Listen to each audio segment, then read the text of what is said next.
Hello students, स्वागत है आपका पीडब्ल्यू ऑनली आईएएस के इस प्लेटफॉर्म पर। आंसर राइटिंग सेशन उत्तर लेखन अभ्यास के डे 3 तीसरे दिन। और आज फिर से हम आधुनिक भारत का इतिहास और भारत का स्वतंत्रता संघर्ष से संबंधित 7 सवाल पे चर्चा करेंगे, जो आप लोगों को लिखना होता है। और उम्मीद है कि आप लोगों ने अपना काम कर लिया होगा।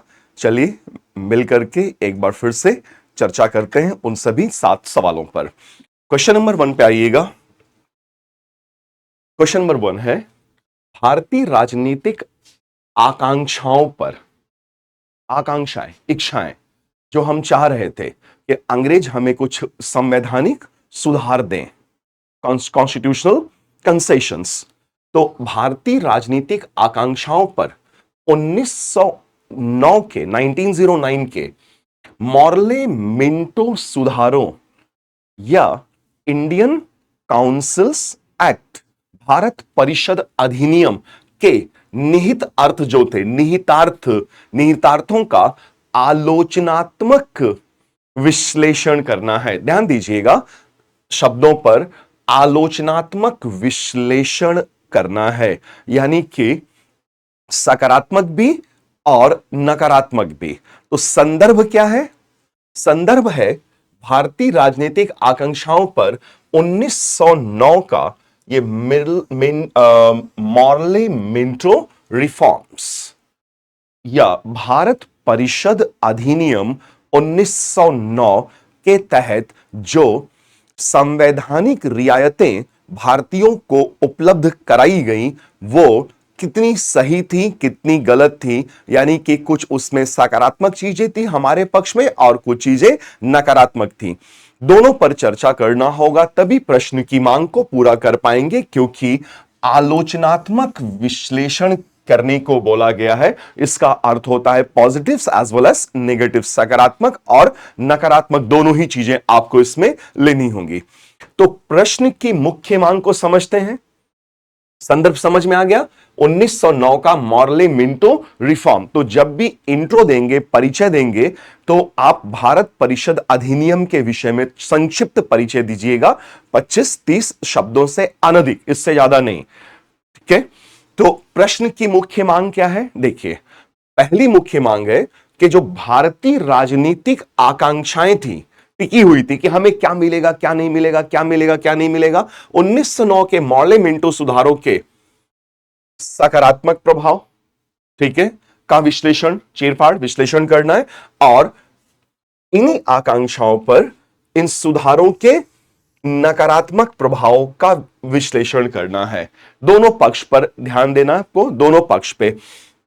तो एक संक्षिप्त परिचय दिए मॉर्ले मिंटो रिफॉर्म्स पे के 1858 से प्रारंभिक किए गए संवैधानिक सुधारों की श्रृंखला के तहत पहला संवैधानिक सुधार भारत सरकार अधिनियम 1858 के बाद दूसरा अधिनियम 1862 का परिषद अधिनियम और 1892 के परिषद अधिनियम से होते हुए एक और अधिनियम भारतीयों को उपलब्ध कराया गया, जो मॉर्ले मिंटो रिफॉर्म्स रिकमेंडेशंस पे बेस था, आधारित था, जिसे भारत परिषद अधिनियम 1909 की संज्ञा दी गई और भारतीयों को कुछ संवैधानिक रियायतें प्रदान की गई। संक्षिप्त परिचय थोड़ा सा बड़ा हो गया, थोड़ा और छोटा करना पड़ेगा आपको।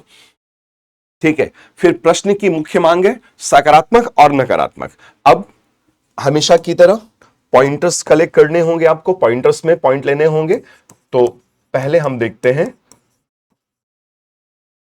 क्या कुछ इसमें हमारे लिए सकारात्मक थे। ठीक है, सबसे महत्वपूर्ण बात इसमें थी कि यह परिषद अधिनियम था, यानी कि अंग्रेज लोग जहां कानून बनाते थे और इक्का दुक्का भारतीय भी उन कानून बनाने में सम्मिलित होते थे। तो आप अगर थोड़ा बैकग्राउंड में जाएंगे, थोड़ी पृष्ठभूमि में जाएंगे, तो देखिए 1861 का भारत परिषद अधिनियम आया था और उसके बाद 1892 का भारत परिषद अधिनियम इसके पहले आए थे। तो इसके पहले 2 परिषद अधिनियम आ चुके थे। और जो वॉइसरॉय की कार्यकारिणी परिषद होती थी, उसमें एक इनर सर्कल होता था सरकार चलाने के लिए और आउटर सर्कल होता था विधि यानी कि कानून बनाने के लिए। तो उसी आउटर सर्कल को परिषद कहा जा रहा है, परिषद की संज्ञा दी गई। तो जब 1861 का भारत परिषद अधिनियम आता है तो वॉइसरॉय की कार्यकारिणी परिषद के आउटर सर्कल में जो विधियां या कानून बनाती थी, सदस्य संख्या कितनी होती थी? आपको याद है, सदस्य संख्या 6 से कम नहीं और 12 से अधिक नहीं। Not less than 6 and not more than 12, viceroy की कार्यकारिणी परिषद के आउटर सर्कल में।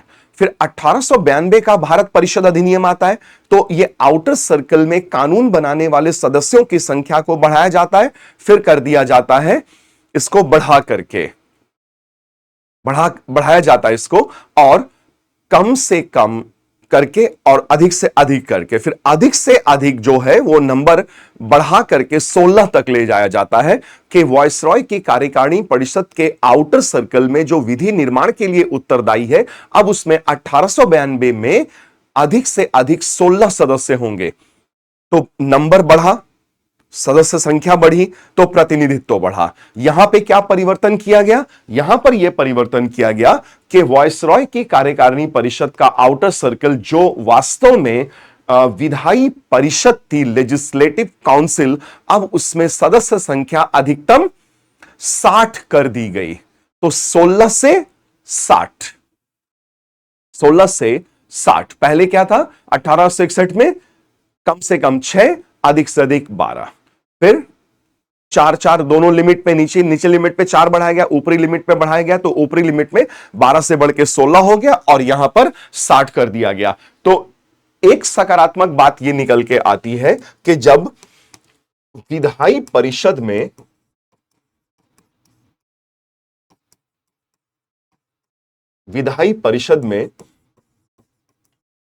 सदस्य संख्या 60 हो गई, तो अब इसमें कुछ और भारतीय लिए जाएंगे।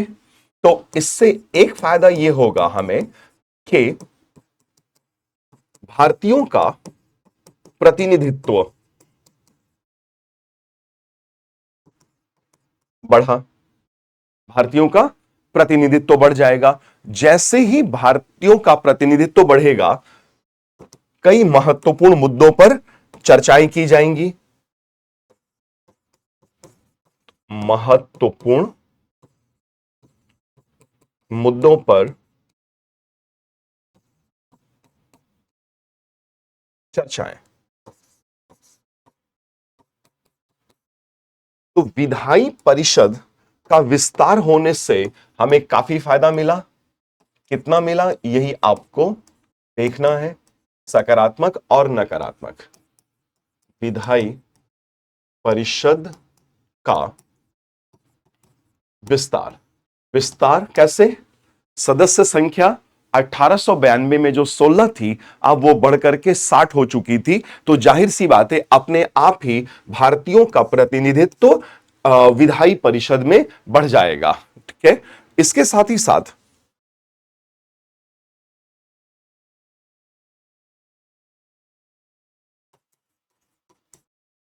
भारतीयों को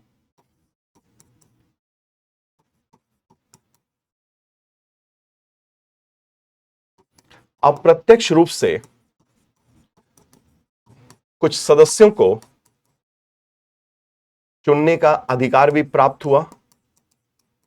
चुनने का अधिकार यह परोक्ष रूप से है या अप्रत्यक्ष रूप से है? प्रत्यक्ष रूप से अभी भी बड़े पैमाने पर चुने जाने का अधिकार नहीं है, या यूं समझ लीजिए कि सार्वजनिक वयस्क मताधिकार की अवधारणा नहीं लाई गई है। और जो चुनने का अधिकार दिया गया भारतीयों को और चुने जाने का अधिकार, यह बहुत सीमित है, यह अधिकार सीमित है। और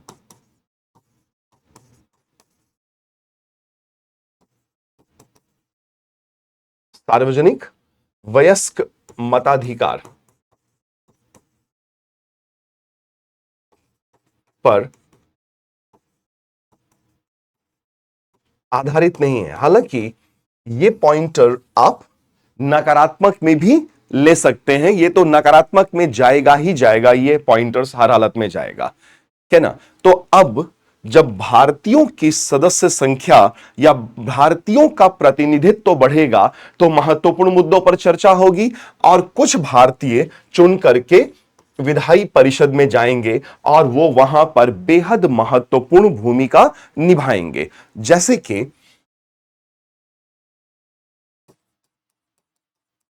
फिरोज शाह बड़े दिग्गज नेता हुए अपने जमाने में, फिरोज शाह मेहता, और इनके बाद गोपाल कृष्ण गोखले। फिरोज शाह मेहता व गोपाल कृष्ण गोखले ने बेहद महत्वपूर्ण मुद्दों पर चर्चा की, खास तौर पे आर्थिक आर्थिक मुद्दों पर चर्चा की। तो उस जमाने में जब फिरोज शाह मेहता चुने गए थे और फिरोज शाह मेहता ने फिर अपनी जगह पर इलेक्ट करवाया गोपाल कृष्णा गोखले को, और गोपाल कृष्णा गोखले उस समय में अपने बजट भाषणों के लिए बड़े प्रसिद्ध हुए, बजट भाषणों के लिए जाने गए। तो वॉइस रॉय का वित्त मंत्री जो होता था, जब वो सरप्लस बजट रखता था कि ये देखिए हमने इस साल इतना पैसा बचाया, सरप्लस बजट, तो गोपाल कृष्णा गोखले उसकी बखिया उधेड़ के रख देते, उसको जबरदस्त क्रिटिक्स करते थे कि भैया सरप्लस बजट कौन पेश करता है, यहां जनता भूखों मर रही है, कोई कल्याणकारी कार्य नहीं कर रहे हैं, लोक कल्याण पे आप एक लोग फूटी कौड़ी नहीं खर्च कर रहे हैं और आप सरप्लस बजट पेश कर रहे हैं। तो जब गोखले बोलने के लिए, जिस दिन गोखले बोलने के लिए खड़े होते थे ना, तो वित्त मंत्री कांपने लगता था, हिल जाता था वित्त मंत्री, और वित्त मंत्री अलग से तैयारी करके आता था कि आज सदन में गोखले बोलेंगे। तो फिरोज शाह मेहता और गोपाल कृष्ण गोखले जैसे हमारे नेताओं ने, जब ये लोग विधायी परिषद में गए तो वहां उन्होंने अंग्रेजों के सामने अंग्रेजों की आर्थिक नीतियों की बखिया उधेड़ दी, उन्हीं के सामने उनके मुंह पर उनको एक्सपोज कर रहे थे, और बाहर में पहले ही एक्सपोज करने का काम शुरू कर दिया गया था दादा भाई नौरोजी, आरसी रोमेश चंद्र दत्ता, जीवी जोशी, महादेव गोविंद रानडे वगैरह के द्वारा। तो धन के बहिर्गमन का सिद्धांत जब दिया था दादा भाई नौरोजी ने, तभी से यह प्रक्रिया सदन के बाहर और सदन के भीतर शुरू हो कर दी गई थी कि अंग्रेजों की बखिया उधेड़ के रख देंगे, इनको एक्सपोज करके रख देंगे, ना केवल बाहर बल्कि सदन के भीतर भी जाकर के। तो अति महत्वपूर्ण विषयों को सदन में भारतीयों ने उठाया, यद्यपि कि भारतीयों का प्रतिनिधित्व तो संख्या अभी भी सीमित है, लेकिन कम से कम है तो सही एटलीस्ट। तो ये कुछ सकारात्मक चीजें हुई भारत परिषद अधिनियम 1909 के अंतर्गत। लेकिन इसी में कुछ नकारात्मक बातें भी हुई, कुछ नकारात्मक प्रावधान भी थे इसमें, और एक खतरनाक रणनीति के तहत भारतीय राष्ट्रीय आंदोलन और भारतीय समाज को तोड़ने बांटने का भी कार्य कर रहे थे अंग्रेज। ये आप जानते हैं, विभाजन करो की नीति, फूट डालो और विभाजन करो की नीति, policy of divide and rule. इसके तहत पहले ही 1905 में बंगाल का सांप्रदायिक और भाषाई आधार पर विभाजन किया जा चुका था, और 1906 में ऑल इंडिया मुस्लिम लीग की स्थापना की जा चुकी थी। नाग के तौर पे ऑल इंडिया मुस्लिम लीग की स्थापना की जा चुकी थी। तो एक तो नाग, कौन सा नाग? ऑल इंडिया मुस्लिम लीग नामक नाग। तो एक तो नाग ऑल इंडिया मुस्लिम लीग, ये ड्रॉ नहीं करिएगा आंसर में, ठीक है, ये बस ऐसे ही समझाने के लिए आपको ड्रॉ कर दे रहा हूं। ये रहा AIML, all India Muslim league. तो एक तो नाग, उस पर से जहरीले दांत, और यही जहरीले दांत जो नाग यानी कि मुस्लिम लीग के मुंह में फिट किए गए, वो यहां पर था प्रावधान में। जब मुसलमानों के लिए पृथक निर्वाचन प्रणाली प्रदान किया गया।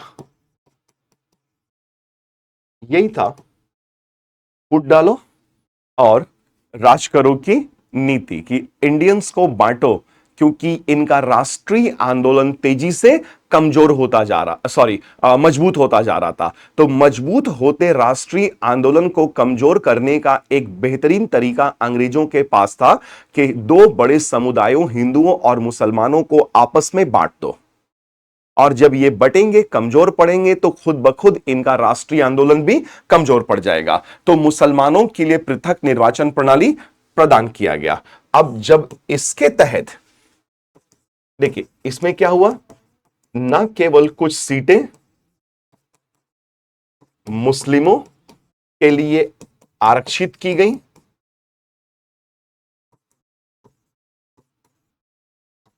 परंतु खतरनाक बात यह थी कि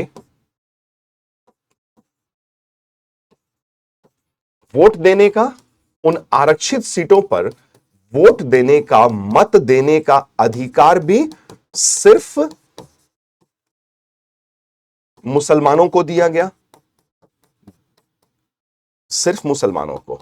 तो एक तो मुसलमानों के लिए पहली बात तो सीटें आरक्षित करना ही गलत था, सरासर गलत था। और दूसरा, ये हम थोड़ी देर के लिए मान भी लें कि सीटें आरक्षित की भी गई, तो चलिए मान लेते हैं थोड़ी देर के लिए कि सीटें चलिए आरक्षित कर दी गई, तो आरक्षित सीटों पर, सुरक्षित सीटों पर मत देने का अधिकार सबको मिलना चाहिए था, हिंदू, मुसलमान, बौद्ध, जैन सबको मिलना चाहिए था। तो इसमें यह था विधायी परिषद के लिए जो आया, इसमें मॉले मिंटो रिफॉर्म्स में, कि नहीं, मुसलमानों के लिए जो सीटें आरक्षित की गई हैं, उन आरक्षित सीटों पर मताधिकार सिर्फ और सिर्फ मुसलमानों को होगा। अब इससे क्या होगा ना कि राजनीति बदल जाएगी। क्या क्या प्रारंभ हो जाएगा, सांप्रदायिक आधार पर, सांप्रदायिक आधार पर राजनीति की जाने लगेगी, और धर्म के आधार पर, धर्म के आधार पर वोट मांगे जाएंगे कि भाई तुमको अल्लाह की कसम वोट दे दो, हम ही को वोट देना, हम ही तुम्हारे रक्षक हैं, हम ही इस्लाम को बचाएंगे, हम ही मुसलमानों को बचाएंगे। तो मुसलमानों के दिमाग में इस तरह की बातें भरी जाएंगी, नकारात्मक बातें भरना प्रारंभ कर दिया जाएगा। और यह बेहद खतरनाक प्रावधान था, बेहद खतरनाक प्रावधान था। तो ये दो पक्ष हमने नकारात्मक स्तर पे देखा, ठीक है। तो सांप्रदायिक निर्वाचन जो मुसलमानों को दिया गया, यह बेहद खतरनाक साबित हुआ, और यहां से अब धीरे धीरे करके सांप्रदायिक आधार पर राजनीति का, धर्म के आधार पर वोट मांगना, इस्लाम के नाम पर वोट मांगना, मुसलमानों में भय पैदा करके वोट मांगना, यह सब प्रारंभ कर दिया जाएगा। कुछ और भी चीजें अब इसमें नकारात्मक है, देखिए, जैसे यद्यपि कि भारतीयों का प्रतिनिधित्व तो बढ़ा था, लेकिन ओवरऑल अभी भी बहुत कम था, अभी भी भारतीयों का प्रतिनिधित्व तो कम ही था। और साथ ही साथ देखिए, साथ ही साथ सार्वजनिक वयस्क मताधिकार नहीं मिला, सीमित मताधिकार है ना, सार्वजनिक वयस्क मताधिकार नहीं है। इसके अलावा अभी मान लीजिए कि विधायी परिषद ने कोई कानून बनाया, और वो कानून वॉइसरॉय को पसंद नहीं आया, तो वॉइसरॉय उस कानून पे क्या कर देगा, वीटो कर देगा। तो वॉइसरॉय के पास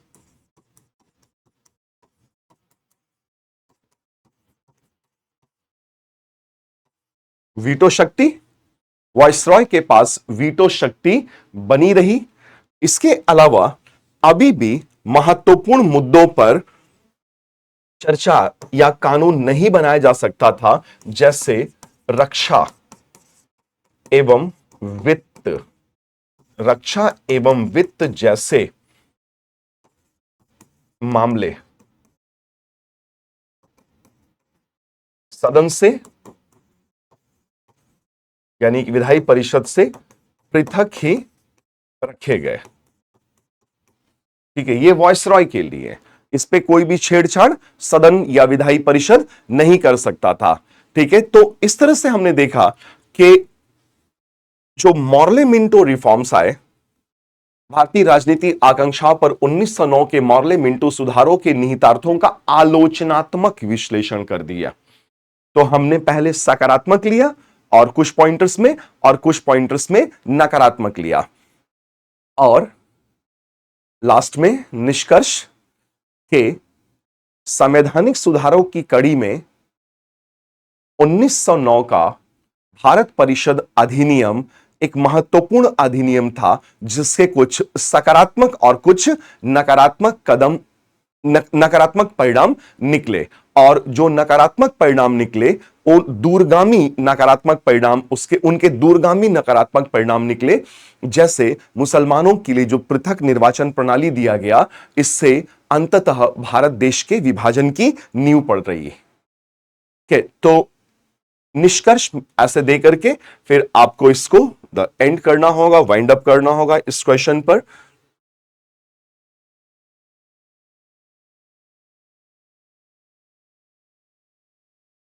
देखिए लिखा हुआ है, 1909 के मॉर्ले मिंटो सुधारों का भारतीय राजनीतिक आकांक्षाओं पर मिला जुला प्रभाव पड़ा। मिला जुला, कुछ सकारात्मक कुछ नकारात्मक।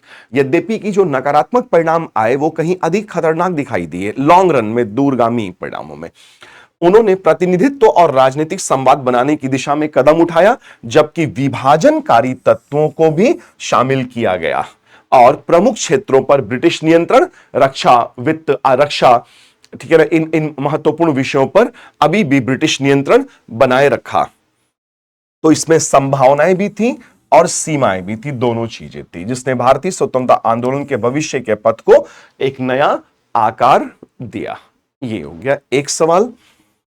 फिर आते हैं दूसरा, 1940 से 1947 की अवधि में भारतीय राष्ट्रीय आंदोलन और भारत की आजादी के लिए 1940 से 1947 का यह कालखंड बेहद महत्वपूर्ण सिद्ध हुआ था। तो 1940 से 47 की अवधि में विभिन्न घटनाएं घटी, यहां पे फैक्ट्स भी आएंगे। विभिन्न घटनाएं घटी जिन्होंने भारत के स्वतंत्रता संग्राम पर अमिट न मिटने वाला अमिट प्रभाव छोड़ा। इस बात को आपको स्पष्ट करना है। प्रश्न कठिन नहीं है, हां इसके डायमेंशंस ढेर सारे हैं, क्योंकि ओपन एंडेड छोड़ दिया ना, ओपन एंडेड है कि 40 से 47 के बीच में जितनी भी घटनाएं घटी उस सब के बारे में आपको कुछ ना कुछ थोड़ा बहुत बताना होगा, लेकिन महत्वपूर्ण घटनाओं पर। ठीक है, तो अमिट छाप छोड़ा। तो पहले तो देखिए, संदर्भ हो गया एक कालखंड जहां पे आपको परिचय देना है, जहां पे आपको परिचय देना है, और इस अवधि में विभिन्न घटनाएं घटी, उन घटनाओं के विषय में बताना है, और उन घटनाओं का भारतीय राष्ट्रीय आंदोलन पे जो अमिट प्रभाव पड़ा उस पर भी आपको चर्चा करनी होगी। ठीक है, या इसको खास तौर पे स्पष्ट करना है आपको। तो प्रश्न की मुख्य मांग क्या है? 40 से 47 के बीच की महत्वपूर्ण घटनाओं पर प्रकाश डाले जिन्होंने भारत के स्वतंत्रता संग्राम को प्रभावित किया। तुरंत ही दिमाग में एक पॉइंट आता है, एक पॉइंटर आता है, भारत छोड़ो आंदोलन। ठीक है, और भी पॉइंटर्स, बहुत सारे पॉइंटर्स आएंगे, एक एक करके अभी हम लोग इकट्ठा करेंगे। भारत के स्वतंत्रता संग्राम पर इन घटनाओं के अमिट प्रभाव पर प्रकाश डालें। तो देखिए, 1940 से 1947 के मध्य की महत्वपूर्ण घटनाएं,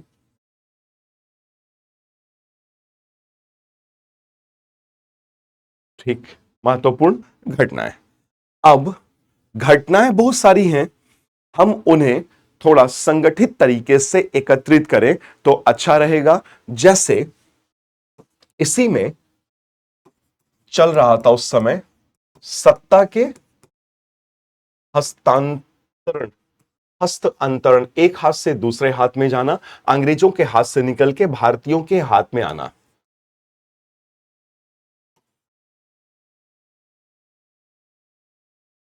तो अंग्रेजों ने सत्ता हस्तांतरण की प्रक्रिया प्रारंभ कर दी थी और ये 1940 से 47 के मध्य चला, क्योंकि अब अंग्रेजों को यह समझ में आ चुका था कि वो भारत पर और अधिक लंबे समय तक अब शासन कर पाने की स्थिति में नहीं थे, जिसके आंतरिक कारक, बाह्य कारक, भारत का राष्ट्रीय आंदोलन, सभी कुछ मिलजुल कर उत्तरदायी थे। तो पहला ऑफर आप जानते हैं अगस्त 1940 में आता है, इसीलिए इसको बोलते ही हैं अगस्त प्रस्ताव या अगस्त ऑफर।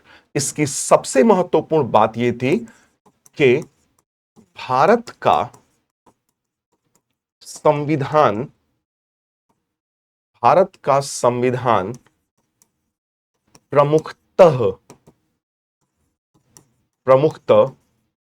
भारतीय लोग बनाएंगे। भारत का संविधान प्रमुखता भारतीय लोग बनाएंगे।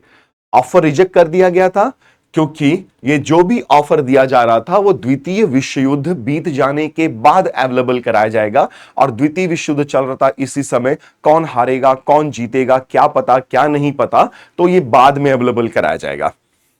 लेकिन उसमें भी एक अड़ंगा, ये एक प्रॉब्लम ये कि भारत का संविधान भारतीय बनाएंगे, लेकिन यहां पर हमें ऑब्जेक्शन था कि प्रमुखतः क्यों नहीं पूर्णतः।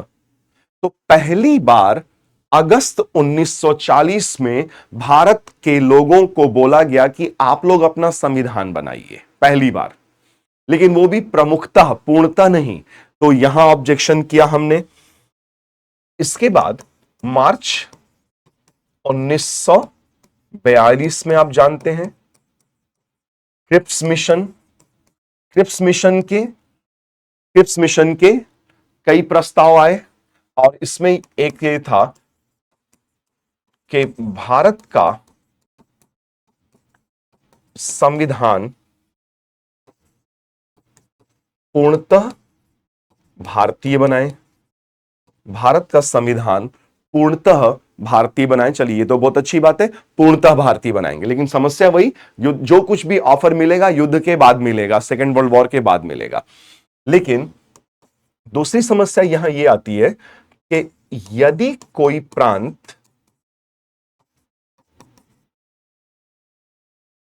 चाहे तो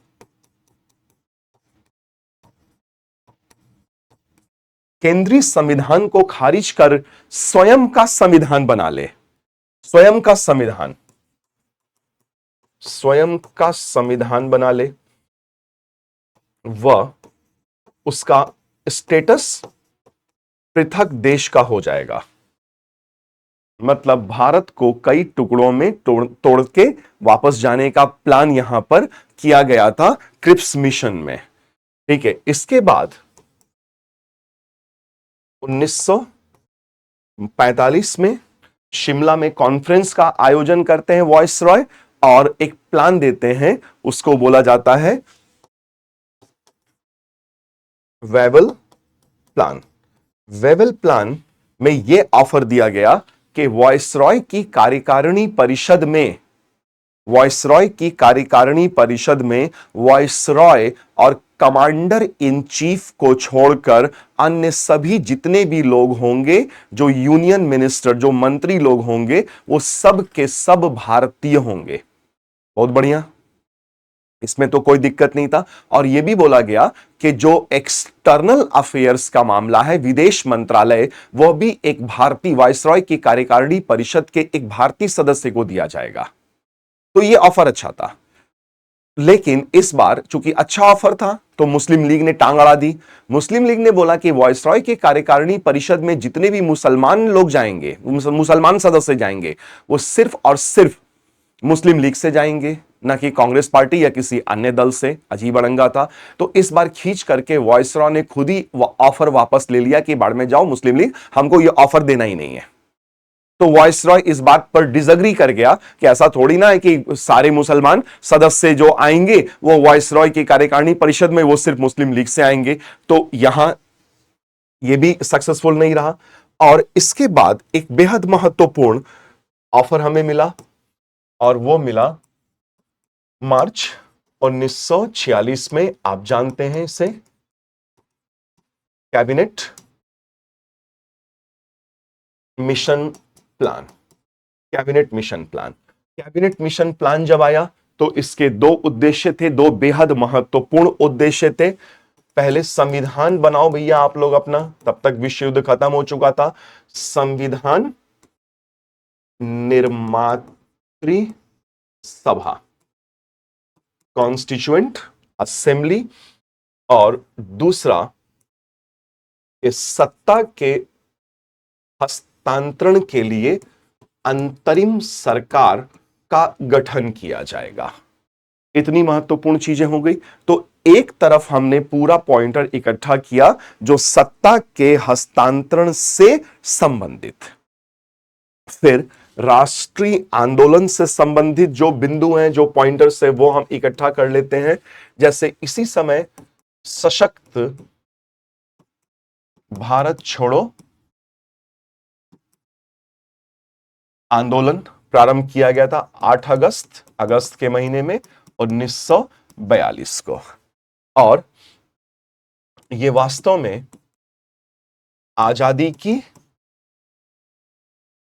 अंतिम पुकार सिद्ध हुई। ये आजादी की अंतिम पुकार थी और इसके रिजोल्यूशन में, संकल्प पत्र में महात्मा गांधी ने स्पष्ट रूप से कह दिया था कि डू और डाई, या तो कुछ कर गुजरेंगे या प्राण त्याग देंगे, लेकिन अब हम अपनी गुलामी की दास्तान देखने के लिए जिंदा नहीं रहेंगे। तो गांधी जी ने बोला कि एक छोटा सा मंत्र है, मैं आपको देता हूं, उसे अपने हृदय पर अंकित कर लीजिए। डू और डाई, करो या मरो, या तो हम देश को आजाद कराएंगे या इस प्रयास में अपनी जान दे देंगे, परंतु अब हम अपनी गुलामी की दास्तान देखने के लिए जिंदा ही नहीं रहेंगे। तो आर पार की लड़ाई के मूड में है इस वक्त भारत के राष्ट्रवादी, ठीक है, ये चल रहा था। और इसी समय बाहर अगर हम देखें तो सुभाष चंद्र बोस की बेहद महत्वपूर्ण गतिविधियां और मलाया प्रायद्वीप में बन चुका था आजाद हिंद फौज, और वहां पहुंचे फिर जर्मनी और जापान की सहायता से, मदद से सुभाष चंद्र बोस पहुंचते हैं। आजाद हिंद फौज और सुभाष चंद्र बोस, और आजादी का प्रयास और ब्रिटिश भारत पर आक्रमण कर देश को आजाद कराने का प्रयास, ब्रिटिश भारत पर आक्रमण कर देश को आजाद कराने का प्रयास करना, ठीक है। इसी समय और भी पॉइंटर्स आपको याद आ रहा है, 1947 तक की बात है। तो अभी हम लोगों ने कल ही एक क्वेश्चन सॉल्व किया था, रॉयल इंडियन नेवी विद्रोह, RIN, वो नौसैनिक, RIN रॉयल इंडियन नेवी नौसैनिक विद्रोह, और उसने बड़ी संख्या में भारतीयों को एक मंच पर ला दिया था और आपस में जोड़ दिया था, एकत्रित कर दिया था, और राष्ट्रीय आकांक्षाएं अपने चरम पर पहुंच चुकी थी, देश की आजादी की ललक अपने चरम पर पहुंच गई थी। तो इतने सारे पॉइंटर जब आप इकट्ठा कर लेते हैं ना, तो काम भर का हो गया हमारे पास, एक सत्ता के हस्तांतरण का, एक राष्ट्र की आजादी का प्रयास। लेकिन इसी समय जानते हैं कि 1940 में वो जो सांप और सांप के मुंह में जहरीले दांत, मुस्लिम लीग और पृथक निर्वाचन प्रणाली वगैरह वगैरह, तो 1940 तक जाते जाते मुस्लिम लीग ने द्विराष्ट्र का सिद्धांत स्वीकार कर लिया था। तो प्रसंगवश देखिए, हम ये भी चर्चा कर सकते हैं कि पाकिस्तान शब्द दिया था चौधरी रहमत अली ने एक पैम्फलेट में, नाउ और नेवर करके, जो कैम्ब्रिज का स्टूडेंट था।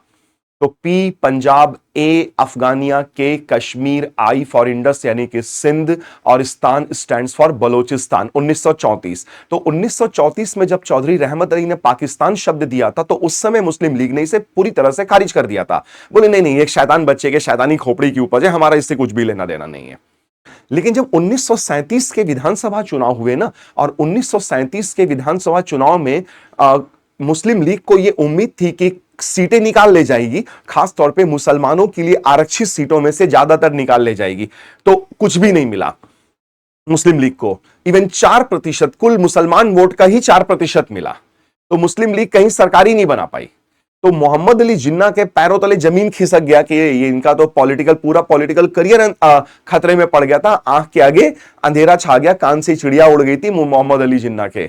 वहीं 1937 के जो चुनाव थे ना, वो टर्निंग पॉइंट साबित हो गया और मुस्लिम लीग और मोहम्मद अली जिन्ना घूम गए द्विराष्ट्र सिद्धांत पर, और लाहौर में एक अधिवेशन बुलाया गया AIML का,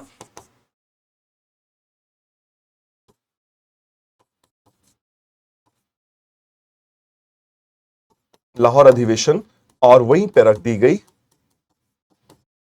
पाकिस्तान की मांग, विभाजनकारी पाकिस्तान की मांग। तो ये सारे पॉइंटर्स इकट्ठा करना थोड़ा सा टफ रहा, फैक्चुअल हो रहा था ये, तो इतनी सारी पॉइंटर्स आपको इकट्ठा करने ही करने पड़ेंगे 3 पार्ट में। एक में सत्ता का हस्तांतरण, दूसरे में देश की आजादी के प्रयास, और तीसरे में देश को तोड़ने का प्रयास जो चल रहा था, ये है ना। तो ये घटनाएं घटी जिन्होंने भारत के स्वतंत्रता संग्राम पर इतनी बातें आपने बता दी और अमिट छाप छोड़ा। अब इस बात को स्पष्ट करना है कि कैसे अमिट छाप छोड़ा। तो एक संक्षिप्त परिचय, उसके बाद जो मेन बॉडी है उसका एक पार्ट, और अब बचा संक्षिप्त रूप से आपको बताना है कि कैसे अमिट छाप छोड़ा गया।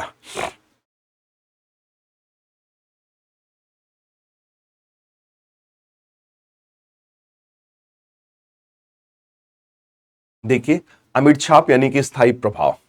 स्वतंत्रता की मांग मजबूत हुई, ठीक है, भारत छोड़ो आंदोलन चल ही रहा था, स्वतंत्रता की मांग मजबूत हुई, लेकिन स्वतंत्रता के साथ साथ विभाजनकारी राजनीति भी मजबूत हुई थी, और अब यह समझ में आ रहा था कि देश को आजादी के साथ साथ विभाजन का दंश भी झेलना पड़ेगा। जैसे लाहौर प्रस्ताव और मुस्लिम लीग का पाकिस्तान के विषय में मांग, दोनों चीजें आ रही, सकारात्मक नकारात्मक, ठीक है। फिर कैबिनेट मिशन आयोजना के तहत अंतरिम सरकार का गठन किया गया और संविधान सभा के निर्माण की रूपरेखा रख दी गई। राष्ट्रीय आंदोलन जैसे जैसे मजबूत होता जा रहा था, राजनीतिक जागरूकता में वृद्धि होती जा रही थी। नौसेना विद्रोह राष्ट्रवादी भावना का प्रबल प्रतीक बनकर उभरा था, ठीक है। और इसके साथ ही साथ स्वतंत्रता के लिए संस्थागत ढांचा बन रहा था, अंतरिम सरकार का गठन किया गया था, संविधान सभा का गठन हुआ, ठीक है। तो ये महत्वपूर्ण बातें हैं, इतना तो नहीं लिखना है आपको, ठीक है ना। अब जो ये स्थायी प्रभाव है अमिट छाप, तो जो ये अमिट छाप छूटी ना, इसको छोटे छोटे पॉइंटर्स में आपको लिखना होगा। जैसे राष्ट्रीय आंदोलन और भी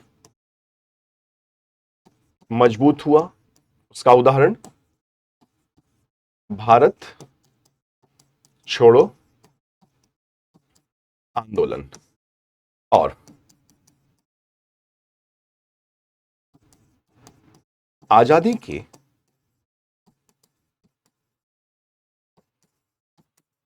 अंतिम पुकार, भारत छोड़ो आंदोलन और आजादी की अंतिम पुकार दे दी गई, ठीक है। इसके अलावा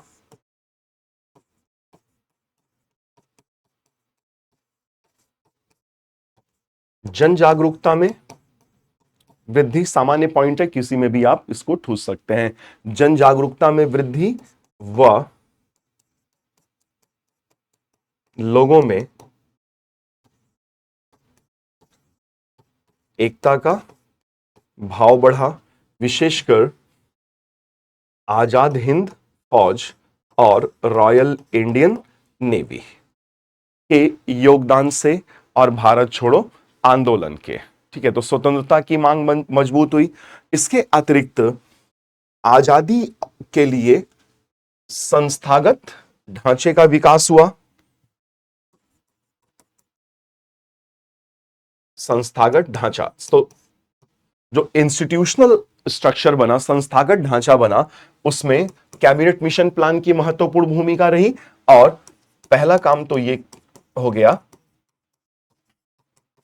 संविधान सभा का गठन, और दूसरा सत्ता के हस्तांतरण के लिए अंतरिम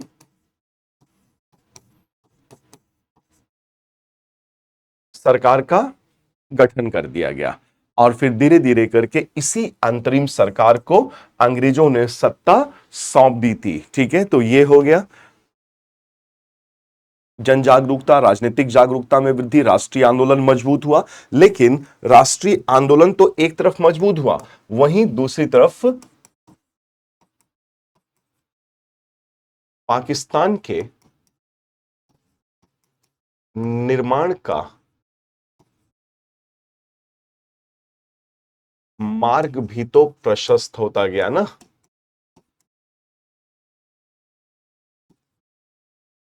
देश को तोड़ने वाली प्रवृत्ति, पाकिस्तान के निर्माण का मार्ग भी प्रशस्त हो गया था। और 1937 से लेकर के 1947 तक मुस्लिम लीग ने जो कुछ भी किया वो सीधे सीधे देश तोड़ने का था। तो आजादी तो हमें मिली, लेकिन हमें विभाजन का दंश भी झेलना पड़ा। ठीक है, तो ये हो गया।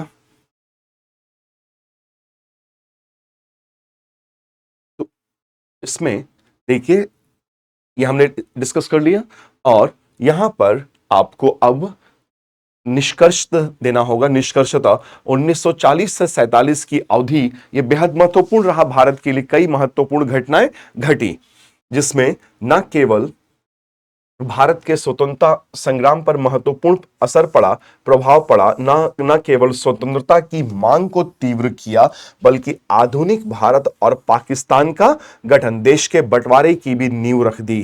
ठीक है ना। तो इस वजह से ये पीरियड, ये कालखंड अमिट छाप छोड़ गया हमारे राष्ट्रीय आंदोलन पर, भारत पर और देश के विभाजन के लिए। ठीक है, मोहम्मद अली जिन्ना और मुस्लिम लीग। तीसरे क्वेश्चन पे आते हैं। लिखा हुआ है, औपनिवेशिक शासन के विरुद्ध के खिलाफ भारत के संघर्ष के दौरान स्वदेशी उद्योगों और राष्ट्रीय एकता को बढ़ावा देना। स्वदेशी उद्योग, राष्ट्रीय एकता को बढ़ावा देने में कौन से आंदोलन की बात की जा रही है? बात की जा रही है 1905 के स्वदेशी आंदोलन की भूमिका का मूल्यांकन करना है। ठीक है, तो यहां संदर्भ क्या है? यहां संदर्भ है स्वदेशी आंदोलन।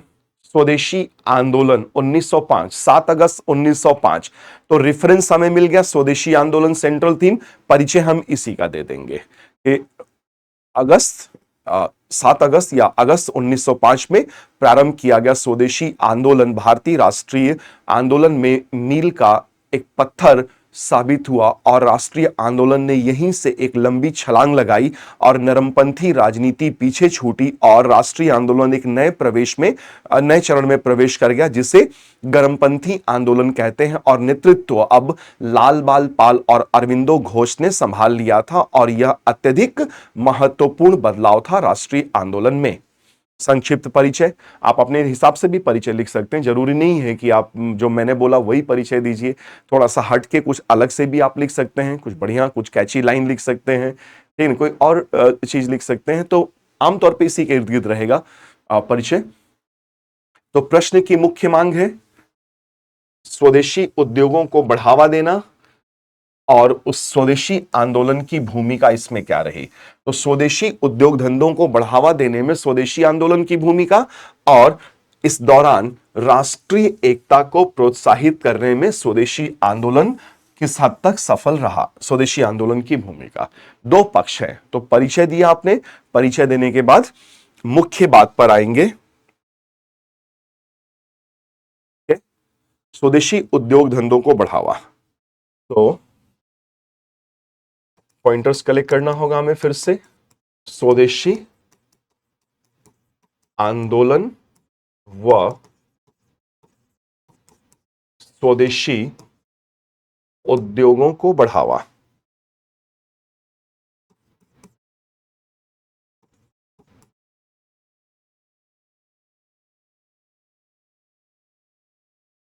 सबसे महत्वपूर्ण बात स्वदेशी आंदोलन की क्या थी?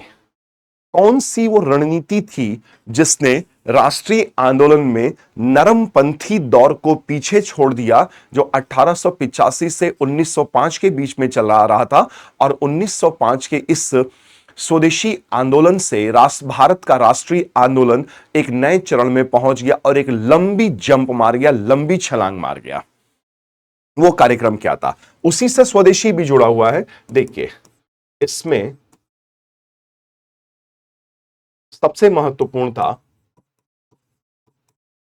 बहिष्कार का कार्यक्रम, ठीक है, और वह भी एक्सटेंडेड बायकॉट, विस्तारित बहिष्कार।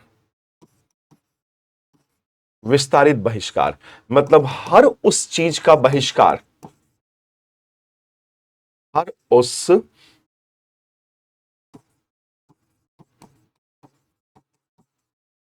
चीज का बहिष्कार जो अंग्रेजों से जुड़ी हो। विस्तारित बहिष्कार, हर उस चीज का बहिष्कार जो अंग्रेजों से जुड़ी हो। अंग्रेजी विश्वविद्यालयों, स्कूल कॉलेजों का बहिष्कार, अंग्रेजी अदालतों का बहिष्कार, अंग्रेजी मूल रूप से अंग्रेजी कपड़ों का मैनचेस्टर और लिवरपूल के कारखानों में बने हुए वस्त्रों का बहिष्कार, क्योंकि इसी से अंग्रेजों ने हमारे वस्त्र उद्योगों को तबाह और बर्बाद किया था। ठीक है, उनके बैंकिंग सिस्टम का बहिष्कार, बैंकिंग व्यवस्था का बहिष्कार कर देना है। तो हर उस चीज का बहिष्कार जो अंग्रेजों से जुड़ा हो, यहां तक कि मैनचेस्टर में बने हुए चीनी तक का बहिष्कार कर देना है, हर चीज का। तो विस्तारित बहिष्कार। और जैसे ही देखिए विस्तारित बहिष्कार होगा, तो बहिष्कार होते ही सबसे महत्वपूर्ण बात यह होगी कि जैसे ही बहिष्कार होगा, अपने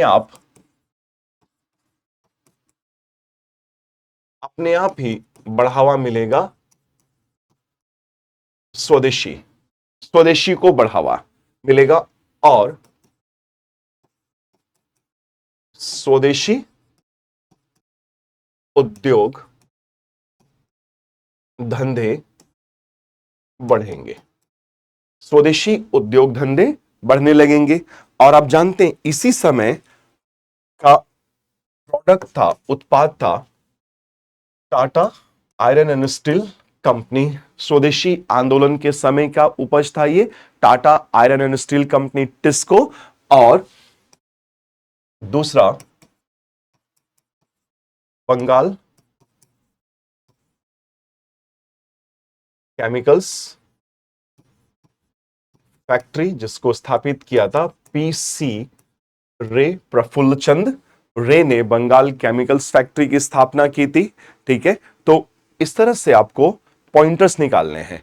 तो जैसे जैसे स्वदेशी आंदोलन बढ़ता जाएगा, स्वदेशी उद्योग धंधे बढ़ते जाएंगे, इसका अपने आप ही सकारात्मक असर पड़ता जाएगा, और इससे बढ़ते जाएंगे हमारे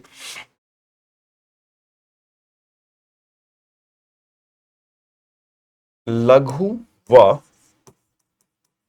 कुटीर उद्योग। तो कुल मिला जुला के भारत के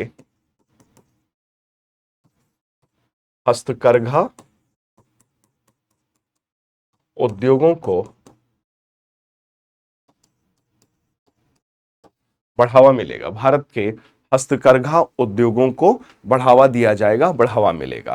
ठीक है, लेकिन देखिए ये सब कुछ बढ़ावा बिना पैसे के नहीं चल सकता ना, पैसा चाहिए होगा। तो इन सब चीजों को सपोर्ट करने के लिए हमें एक और काम करना होगा, स्वदेशी बैंकिंग व्यवस्था भी तो करनी होगी ना। और इसी समय स्थापित हुआ था? पंजाब नेशनल बैंक, पीएनबी, लाला हरकिशन और अन्य कुछ लोगों ने मिलकर स्थापित किया था पंजाब नेशनल बैंक। तो इतने देखिए पॉइंटर्स हमने निकाले। स्वदेशी आंदोलन व स्वदेशी उद्योग धंधों को बढ़ावा दिया जाना, ठीक है। तो इसके बाद जो एक पार्ट हो गया आपके प्रश्न की मुख्य मांग का, वापस चलते हैं, देखिए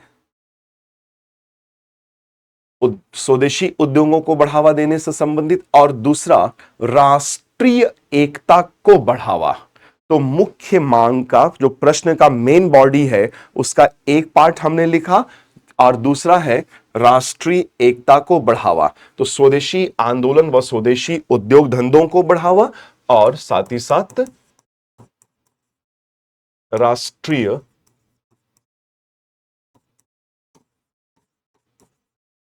एकता को बढ़ावा मिला। ये कैसे? भारतीय समाज के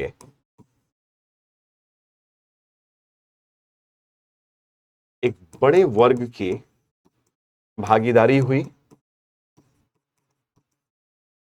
आंदोलन में भागीदारी। क्योंकि आप जानते हैं कि जो स्वदेशी आंदोलन था, वो स्वदेशी आंदोलन यह प्रथम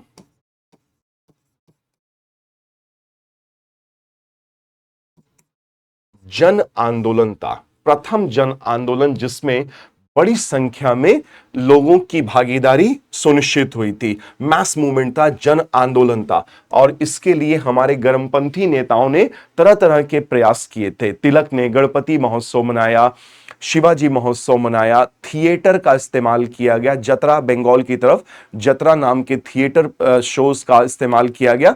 तो बहुत सारे कार्यक्रम आयोजित किए गए, बड़ी संख्या में लोगों को लाया गया। यानी कि कुल मिला जुला के अगले शब्द में, अगले पॉइंटर में आप लिख सकते हैं,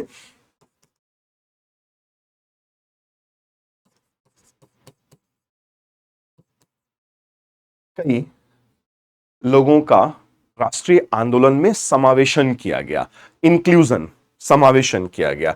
और स्वदेशी आंदोलन इतना सशक्त था ना कि देखिए इवन यहां तक कि स्त्रियों ने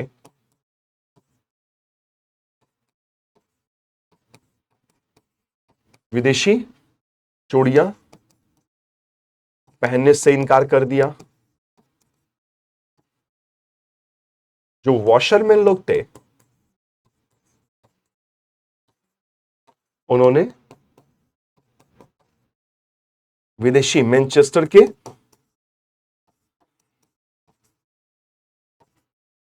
कपड़े धुलने से इनकार कर दिया।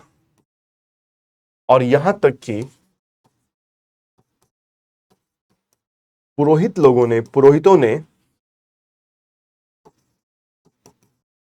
मैनचेस्टर चीनी का प्रसाद लेने से मना कर दिया कि भाई हम मंदिरों में मैनचेस्टर चीनी वाला ऐसा प्रसाद नहीं चढ़ाएंगे भगवान को, ऐसा कोई भोग नहीं लगाएंगे जिसमें विदेशी चीनी मिली हुई हो। तो ये इंपैक्ट ना काफी निचले स्तर पर, नीचे के स्तर तक जा रहा है और ये समावेशन करा रहा है। और इसी समय देखिए कि चूंकि विदेशी चीजों का बहिष्कार किया गया है, तो जो राष्ट्रीय प्रतीक हैं, राष्ट्रीय प्रतीकों को बढ़ोतरी मिली। जैसे कि उदाहरण के लिए लिख सकते हैं खादी। तभी तो ये लघु और कुटीर उद्योग को बढ़ावा देगा ना। तो खादी जब लोकप्रिय होगा, खादी की लोकप्रियता बढ़ेगी, तो भारत का जो परंपरागत वस्त्रोद्योग है वो वस्त्रोद्योग भी बढ़ेगा। तो अलग अलग समुदाय के लोग इस समय राष्ट्रीय आंदोलन से जुड़ते जा रहे थे। राष्ट्रीय एकता को बढ़ावा दिया जा रहा था। और ये सिर्फ इन्हीं क्षेत्रों में नहीं होगा, ये सांस्कृतिक व शैक्षणिक क्षेत्र में भी नजर आएगा आपको। जैसे चित्रकला, अवनींद्र नाथ टैगोर व उनके शिष्य नंदलाल बोस, ये लोग पश्चिमी शैली के चित्रकला के चीजों को सिरे से नकार देंगे और अजंता, मुगल व राजपूताना चित्रकला शैलियों से प्रेरणा ग्रहण करेंगे। इसीलिए इन लोगों ने ना राजा रवि वर्मा के चित्रकला शैली को सिरे से नकार दिया था, क्योंकि राजा रवि वर्मा, यद्यपि कि सब्जेक्ट मैटर, विषय वस्तु राजा रवि वर्मा की चित्रकला का तो भारतीय ही था, पौराणिक ग्रंथ, रामायण, महाकाव्य वगैरह वगैरह, लेकिन शैली पश्चिमी थी। तो अवनींद्रनाथ टैगोर और नंदलाल बोस लोगों ने राजा रवि वर्मा की शैलियों को नकार दिया था। सांस्कृतिक क्षेत्र में हमें दिखाई दे रहा, प्लस शैक्षिक क्षेत्र में भारतीय शिक्षा परिषद की स्थापना की गई।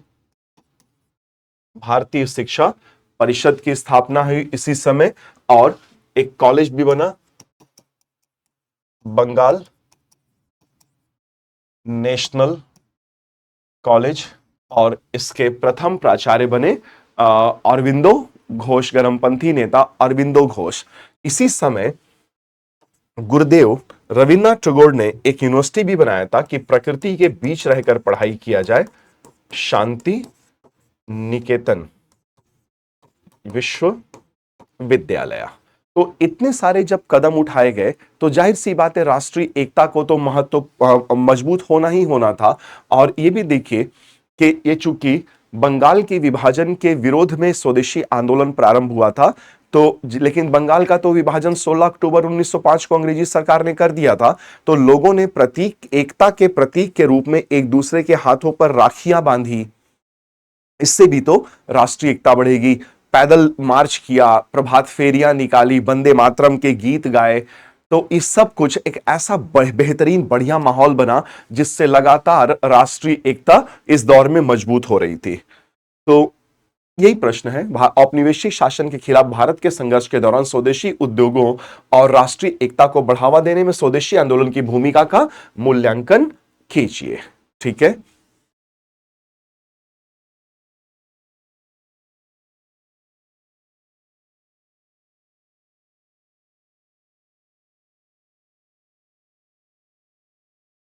और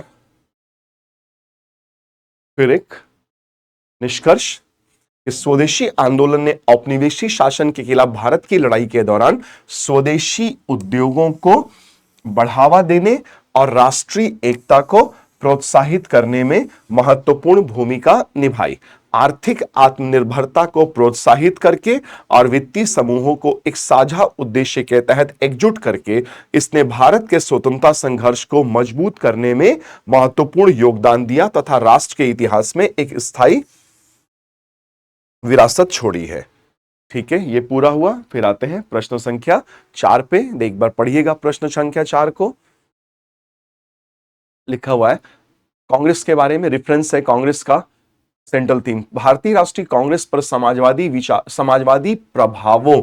तो समाजवादी विचार और इन समाजवादी विचारों का भारतीय राष्ट्रीय कांग्रेस पर प्रभाव, और जो ये प्रभाव पड़ा रूपांतरकारी प्रभाव और स्वतंत्रता संग्राम की दिशा को नया आकार देने में इन विचारों की भूमिका। तो कांग्रेस पर असर आया समाजवादी विचारों का, और उस असर से भारत का जो स्वतंत्रता संग्राम था उसको कैसे एक नया आकार मिला, ये प्रश्न है। तो प्रश्न की मुख्य मांग क्या है? तो देखिए सेंट्रल थीम कांग्रेस पार्टी है, तो भारतीय राष्ट्रीय कांग्रेस समाजवादी प्रभावों के परिवर्तनकारी प्रभाव की चर्चा, एक पार्ट। फिर स्वतंत्रता संग्राम की दिशा को नया आकार देने में समाजवादी प्रभावों की भूमिका पर चर्चा करना है। ठीक है, तो संदर्भ यहां पे सेंट्रल थीम कांग्रेस पार्टी है। ठीक है, कांग्रेस पार्टी है तो 1885 में स्थापित भारतीय राष्ट्रीय कांग्रेस ने भारत के स्वतंत्रता संग्राम में महत्वपूर्ण भूमिका निभाई।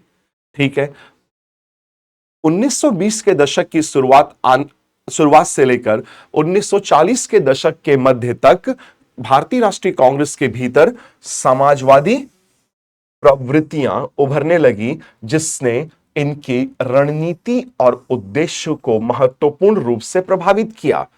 समाजवादी विचारों ने आर्थिक समानता, श्रमिकों और किसानों वगैरह के अधिकार, साम्राज्यवाद विरोधी नीतियों पर ध्यान केंद्रित किया, जिससे स्वतंत्रता संग्राम की दिशा को अधिक समावेशी और न्याय संगत बनाने में मदद मिली। मतलब किसानों की मांगों को सेंटर स्टेज दिया गया, श्रमिकों की मांगों को सेंटर स्टेज दिया गया, आर्थिक समानता की वकालत की गई, साम्राज्यवाद मुर्दाबाद के नारे लगाए गए। ये नई दशा और नई दिशा मिली भारतीय राष्ट्रीय कांग्रेस और साथ ही साथ भारतीय राष्ट्रीय आंदोलन को, जिसका नेतृत्व तो मुख्य रूप से भारतीय राष्ट्रीय कांग्रेस कर रही थी। तो कांग्रेस की विचारधारा पे अगर बड़ा असर आएगा तो भारतीय राष्ट्रीय आंदोलन की दशा और दिशा दोनों को परिवर्तित करेगा। और यह हमेशा से नहीं था। देखिए, जब कांग्रेस पार्टी बनी 1885 में, भारतीय राष्ट्रीय कांग्रेस की स्थापना, तो उस समय इसका उद्देश्य सिर्फ राजनैतिक आंदोलन करना था और कांग्रेस पार्टी अपने आप को सिर्फ राजनैतिक मुद्दों तक सीमित रखे हुई थी। यानी कि ना तो किसानों के मुद्दों को उठाना है और ना ही श्रमिकों के या समाज के निचले तबके के मुद्दों को उठाना है। लेकिन धीरे धीरे जब मामला आगे बढ़ा तो 1920 के दशक तक आते आते जब आईएनसी के कुछ सदस्यों पर समाजवादी विचारों का प्रभाव पड़ा और दुनिया भर में ये विचार फैल रहे थे, न केवल भारत में बल्कि रूस से लेकर के जर्मनी होते हुए इंग्लैंड और यूरोप, हर जगह ये विचार फैल रहे थे। तो समाजवादी विचारों का प्रभाव पड़ता है। विशेष तौर पे कांग्रेस पार्टी को समाजवादी विचारों की तरफ झुकाने में दो नेताओं की प्रबल भूमिका रही, पंडित जवाहरलाल नेहरू व सुभाष चंद्र बोस। दोनों लोगों का रुझान समाजवादी था। रुझान कहा मैंने, दोनों लोगों का रुझान समाजवादी था। इन लोगों ने महत्वपूर्ण भूमिका निभाई और फिर 1930 के दशक और 1940 के दशक में इन लोगों को साथ लेते हुए इन्हीं के साथ साथ अन्य समाजवादी जैसे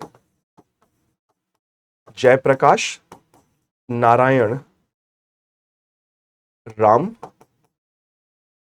मनोहर लोहिया या फिर आचार्य नरेंद्र देव, इन लोगों ने कांग्रेस को काफी हद तक समाजवादी मोड़ दिया और इन लोगों ने कांग्रेस से इतर एक समाजवादी पार्टी का भी गठन किया। ठीक है ना, Congress socialist party, CSP, Congress socialist party. तो ये कांग्रेस प्रारंभ में समाजवादी विचारों की ओर नहीं थी, लेकिन धीरे धीरे कर कांग्रेस पार्टी समाजवादी विचारों की तरफ जाती है। ठीक है, अब जैसे ही कांग्रेस समाजवादी विचारों की तरफ झुकेगी तो ये आम जनता से संबंधित मुद्दों को उठाने लगेगी, जैसे किसानों से संबंधित मुद्दे, श्रमिक समाज का निचला वर्ग, आर्थिक समानता की बातें होने लगेंगी, सामाजिक समानता की वकालत की जाने लगेगी। ये सब ये सब आ जाएंगे। ठीक है, तो अब आपने ये बता दिया एक पार्ट में। देखिए, परिचय देने के बाद भारतीय राष्ट्रीय कांग्रेस पर समाजवादी विचारों के रूपांतरणकारी प्रभाव। ठीक है, अब क्या बचा? स्वतंत्रता संग्राम को एक नई दिशा देने में, ठीक है ना? तो स्वतंत्रता संग्राम की दिशा को नया आकार देने, ये किस प्रकार मददगार रहे? देखिए, जैसे सबसे पहले तो अब कांग्रेस में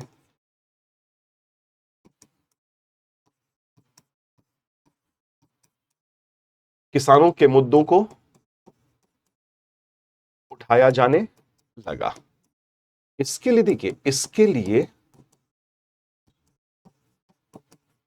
पंडित नेहरू पहले से काम कर रहे थे। पंडित नेहरू, और 1918 में जो अवध अवध में पहले से एक आंदोलन चल रहा था, एका किसान आंदोलन। इसमें बाबा रामचंद्र, झिंगुरी प्रसाद, माता बदल पांडे, इंदु नारायण द्विवेदी जैसे कृषक नेता थे, और जवाहरलाल नेहरू लगातार अवध में चल रहे इस एका किसान आंदोलन को अपना समर्थन प्रदान किए हुए थे। तो अब किसानों से संबंधित मुद्दों को उठाया जाने लगेगा। फिर अन्य नेता सरदार पटेल, यद्यपि कि सरदार पटेल समाजवादी नहीं है तो हम इन्हें रहने देते हैं, लिखना यहां पे ठीक नहीं होगा, तो अन्य चीजें लिख सकते हैं, जैसे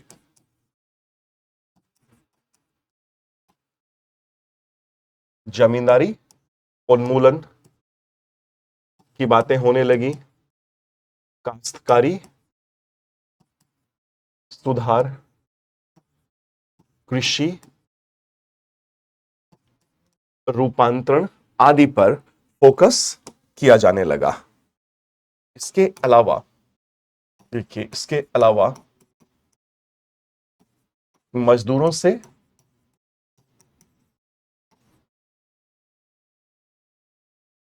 संबंधित मुद्दे उठेंगे। मजदूरों से संबंधित मुद्दे क्या होते हैं? तीन मुद्दे मुख्य रूप से: दिहाड़ी मजदूरी बढ़ाई जाए, काम के घंटे कम किए जाएं, काम की दशाओं में सुधार किए जाए, बच्चों के लिए, परिवार के सदस्यों के लिए अस्पताल और थोड़ी अच्छी शिक्षा की व्यवस्था कर दी जाए। ये सारी मांग उठाई जाएगी। तो मजदूरों से संबंधित मुद्दे उठेंगे कि अधिक दिहाड़ी, काम के घंटे 16-16 घंटे से घटा करके 8 घंटे 9 घंटे किया जाए, कम किया जाए, और काम की बेहतर दशाएं उपलब्ध कराई जाएं। तो ये मांग सेंटर स्टेज ले लेगा, ठीक है। और इसमें समाजवादी लोग बेहद महत्वपूर्ण भूमिका निभा रहे हैं, और जयप्रकाश नारायण,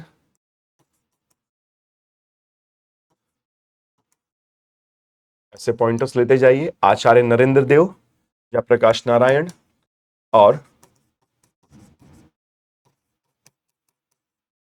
राम मनोहर लोहिया, ये लोग स्थापित कर देंगे कांग्रेस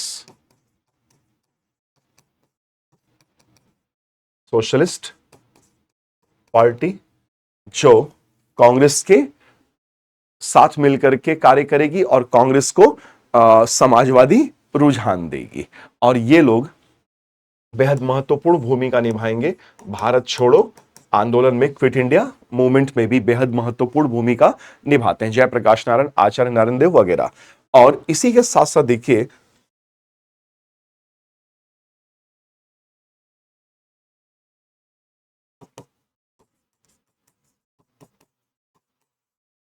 सामाजिक समता, सामाजिक न्याय, विशेष तौर पे इसमें काम करेंगे महात्मा गांधी, और वो स्थापित करेंगे हरिजन सेवक संघ, और प्रयास किया जाएगा ह्यूमन डिग्निटी के अगेंस्ट छुआछूत जो था, छुआछूत के निवारण का। इस तरह से पॉइंटर्स आपको कलेक्ट करना है, ठीक है। तो इतने पॉइंटर्स बहुत है, और एक और आप जोड़ सकते हैं इसमें,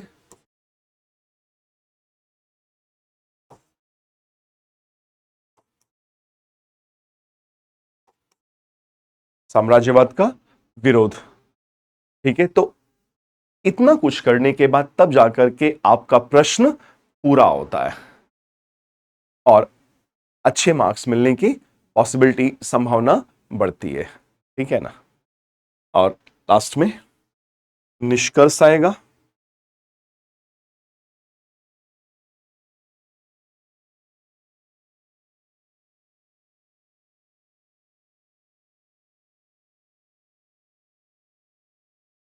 लिखा हुआ देखिए निष्कर्ष में, समाजवादी प्रभावों ने भारतीय राष्ट्रीय कांग्रेस को सामाजिक आर्थिक सुधारों को शामिल करने और मार्जिनलाइज्ड, हाशिए पर खड़े समुदायों के अधिकारों की, किसानों मजदूरों के अधिकारों की वकालत करने के लिए अपने एजेंडे को व्यापक बनाकर रूपांतरित कर दिया, और जन आंदोलन, सामाजिक न्याय, समाज, साम्राज्यवाद विरोधी एकता पर बल दिया गया। तो इस तरह से आपने एक छोटा सा निष्कर्ष लिखा, छोटा सा परिचय, मुख्य मांग को पूरा किया, और हम अब आगे बढ़ जाते हैं 5वें प्रश्न पर। भारत के स्वतंत्रता संग्राम में सविनय अवज्ञा आंदोलन के बारे में सवाल है, क्या ना।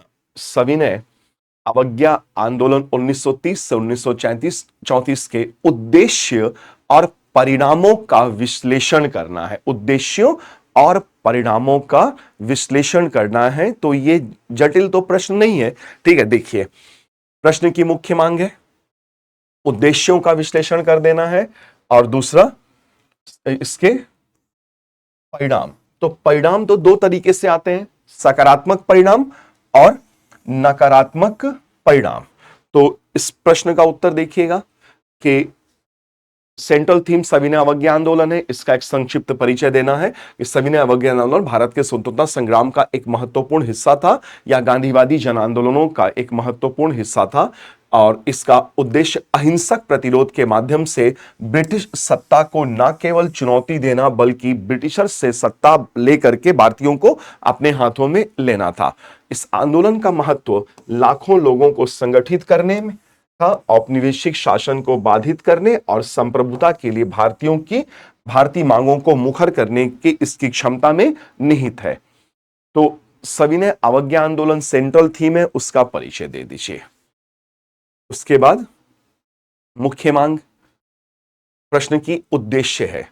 तो सविनय अवज्ञा आंदोलन 12 मार्च 1930 को नमक यात्रा से प्रारंभ होता है, सॉल्ट मार्च, और गांधी जी का उद्देश्य होता है कि साबरमती आश्रम से दांडी, समुद्र तटीय गांव दांडी पहुंचकर नमक कानून की धज्जियां उड़ा के रख दी जाए।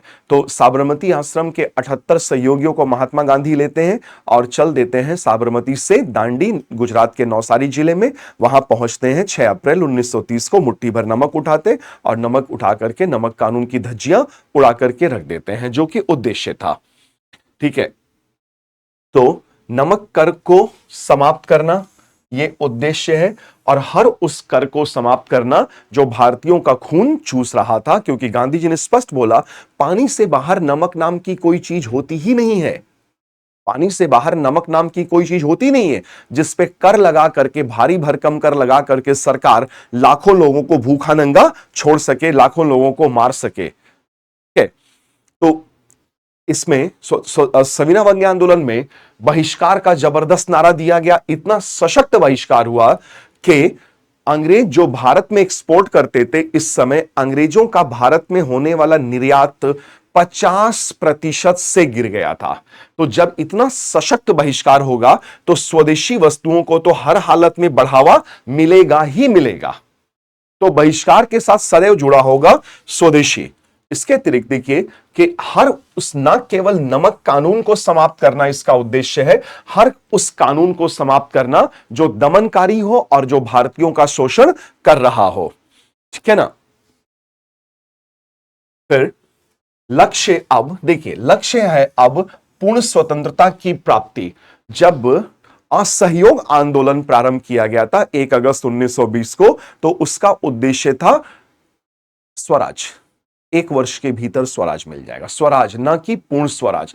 तो असहयोग आंदोलन और सविनय अवज्ञा आंदोलन में इंटेंसिटी, तीव्रता का अंतर है। जहां एक समय में स्वराज मांगा गया था, यहां पर पूर्ण स्वराज की मांग की गई थी, और इसके लिए फिर जन भागीदारी को जुटाना एक अन्य लक्ष्य था। और इसके देखिए सकारात्मक परिणाम आते हैं और नकारात्मक परिणाम आते हैं। सकारात्मक परिणाम क्या है? लाखों लोग जब इस आंदोलन से जुड़े तो राष्ट्रीय चेतना, राष्ट्रीय एकता में बढ़ोतरी हुई।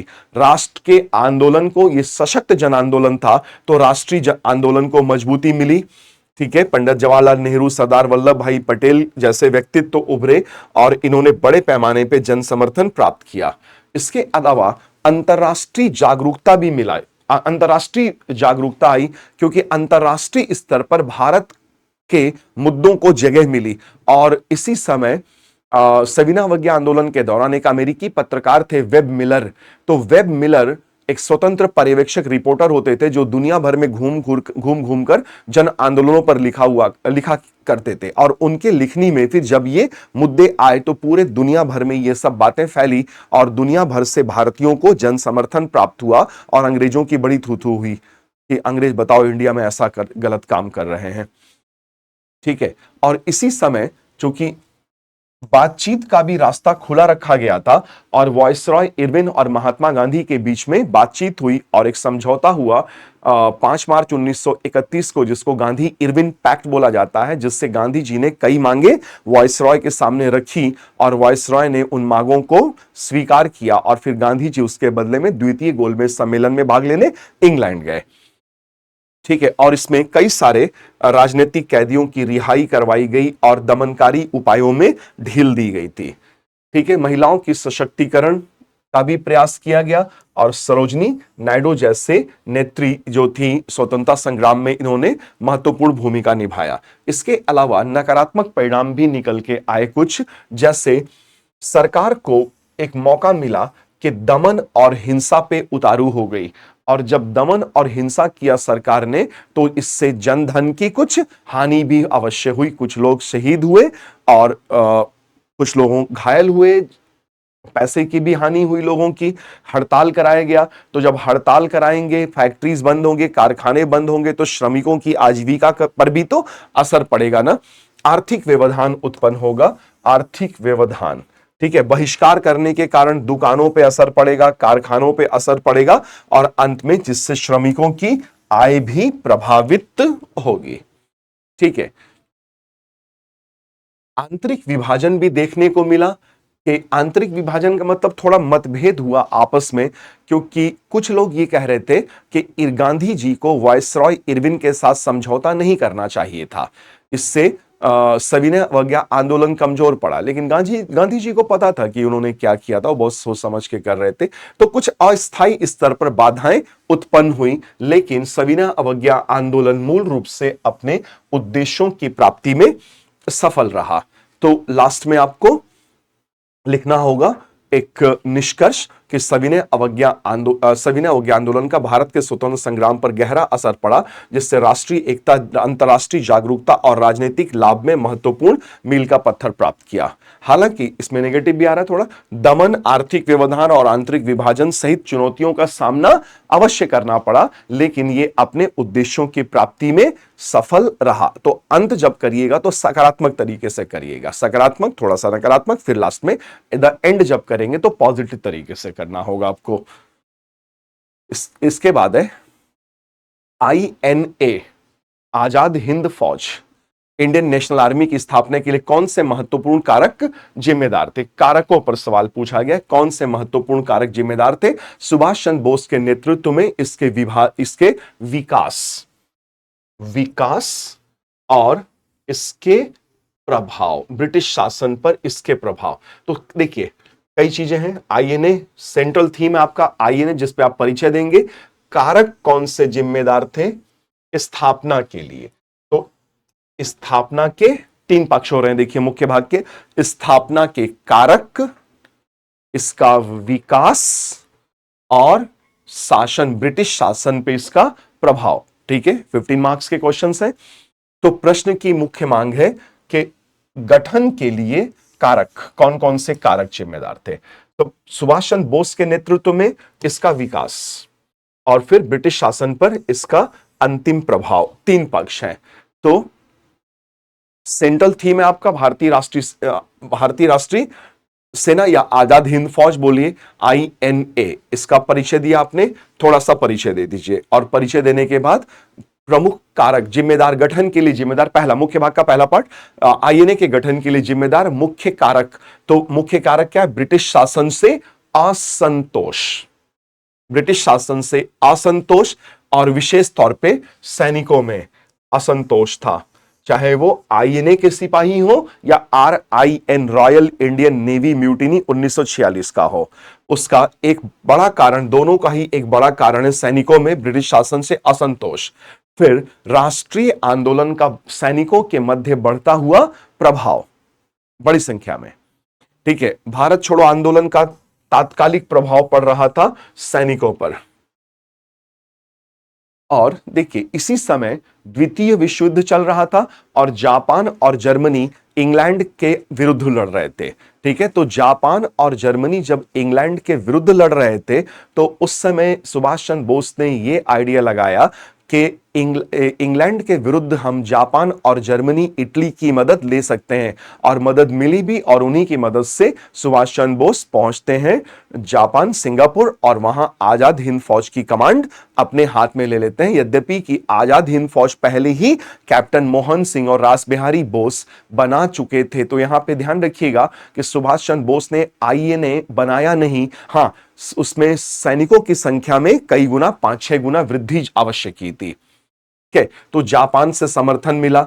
और जो द्वितीय विश्व युद्ध में ब्रिटिश भारतीय सेना के सिपाही जापान के हाथों हार गए थे, वो बंदी बना लिए गए थे, उन्हीं में से थे कैप्टन मोहन सिंह, जिन्हें रास बिहारी बोस क्रांतिकारी का समर्थन मिला। और उन POW प्रिजनर्स ऑफ वॉर, युद्धबंदी सैनिकों को एकत्रित करके कैप्टन मोहन सिंह ने आजाद हिंद फौज का गठन किया था। और जब सुभाष बाबू पहुंचे तो कैप्टन मोहन सिंह और रास बिहारी बोस ने आजाद हिंद फौज का पूरा कमांड सुभाष बाबू के हाथ में सौंप दिया। और वहीं पर सुभाष चंद्र बोस ने सिंगापुर में स्वतंत्र भारत की अंतरिम सरकार का, प्रोविजनल गवर्नमेंट, अंतरिम सरकार का सिंगापुर में गठन किया था। प्लान था ब्रिटिश भारत पर अटैक करके देश को आजाद कराएंगे, लेकिन वो जो प्लान था वो फलीभूत नहीं हो पाया था। और इसके अलावा दक्षिण पूर्व एशिया में भारतीयों की ठीक ठाक आबादी भी थी, जहां से सैनिकों की सप्लाई मिली, मलाया और सिंगापुर में। और प्रचार और प्रेरणा भी काम कर रहा था। और खास तौर पे जो सुभाष चंद्र बोस ने प्रेरणा प्रदान किया, उनका व्यक्तित्व, उनकी प्रेरणा, तुम मुझे खून दो मैं तुम्हें आजादी दूंगा, दिल्ली चलो का नारा, और उसी समय आजाद हिंद फौज के रेडियो पर अनाउंसमेंट के आजादी की इस पवित्र लड़ाई में, हे राष्ट्रपिता, महात्मा गांधी को संबोधित करते हुए कह रहे हैं, हे राष्ट्रपिता, आजादी की इस पावन लड़ाई में हमें आपके आशीर्वाद की आवश्यकता है। तो लगातार वो अपने सैनिकों को मोटिवेट किए हुए हैं कि ना सुभाष चंद्र बोस, और उनका करिश्माई व्यक्तित्व था, कैरिज्मेटिक पर्सनालिटी थे सुभाष चंद्र बोस, कि उनका नेतृत्व बड़ा मायने रख रहा था। और आईएनए का विकास हुआ। आजाद हिंद सरकार का, ये मैंने आपको बताया, सिंगापुर में आजाद हिंद सरकार का अक्टूबर 1943 में गठन किया सुभाष बाबू ने। और लगातार सैनिकों को आगे बढ़ाए रखा, उनका मनोबल आगे बढ़ाए रखा। ठीक है ना। और हालांकि देखिए कहीं ये हार हुई एक्चुअली, बर्मा, जो इंडो बर्मा फ्रंट था, जहां से मेन अटैक करना था, वहां बारिश पहले आ गया, कीचड़ दलदल हो गया। तो ये सैनिक जो थे आईएनए के, ये कीचड़ दलदल में फंस गए, जो इनकी हार की एक बड़ी वजह बन गया। ठीक है ना। तो लेकिन जरूर हार गए, कोई बात नहीं, लेकिन उसका बहुत सारा दूरगामी परिणाम भी तो पड़ा ना। तो दूरगामी परिणाम देखिए, अंतिम प्रभाव मनोवैज्ञानिक था।